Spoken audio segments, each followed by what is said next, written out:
C'est l'affaire qui scandalise plus d'un chrétien depuis hier. Plusieurs armes saisies dans la chapelle Jean-Baptiste du Cameroun, église située dans la localité d'Akaïs, arrondissement de Samlima, département du Djaïlobo, région du Sud. Des armes appartenant à cet homme, le pasteur Julio Michael Efaefa. Selon les éléments d'enquête de la police judiciaire, ces armes ont servi dans de nombreux braquages chez plusieurs hautes personnalités du Cameroun, du Gabon et de la Guinée équatoriale. Selon les mêmes sources, les dites armes proviennent de la secte islamiste Boko Haram. Le pasteur de l'église Jean-Baptiste du Cameroun, Julio Michael Efaefa à l'image, est un ancien capitaine de l'armée camerounaise, retraité depuis 2021. Il est, selon les sources de la police judiciaire, l'un des chefs de gang de l'agression du docteur Jean-Sylvain Vondor, directeur de la programmation des investissements publics au ministère de l'économie. La police judiciaire camerounaise a mené des enquêtes minutieuses et après avoir mis progressivement la main sur plusieurs bandits directement impliqués dans l'agression sauvage et barbare du haut fonctionnaire Jean-Sylvain Vondor, a réussi à pister l'ancien capitaine Michael Julio Efaefa, un grand récidiviste selon les sources policières.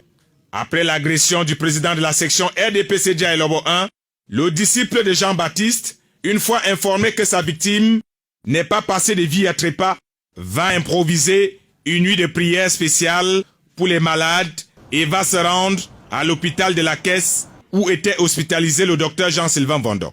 Il va demander à le voir accompagné de 2 choristes de l'ambiance pour prier pour lui. Un cynisme à nul autre pareil alors qu'il avait tenté de le tuer la veille. On peut donc imaginer que l'homme voulait s'assurer que sa victime ait le visa définitif pour l'au-delà. Son arrestation hier dimanche est une grande évolution sur cette affaire que les aspirants pasteurs des réseaux sociaux ont tout fait de qualifier de mise en scène. Les anges déchus du Cameroun ont raconté partout dans leur bunker de l'exil de Facebook que le docteur Jean-Sylvain Vondor avait organisé lui-même son agression au point de se faire repasser le corps. Ce pasteur de l'église de Jean-Baptiste s'est avéré être un brigand caché derrière la soutane. Appréhendé hier dimanche avec plus de 25 armes d'assaut dans son église, parmi les objets retrouvés dans sa chapelle, une mallette appartenant au patron politique du Djaïlobo 1. L'homme avait longtemps dissimulé sa double vie après une longue carrière dans l'armée camerounaise. Homme de Dieu hier, aujourd'hui, homme odieux. Il a transformé la maison de prière en une maison sorcière.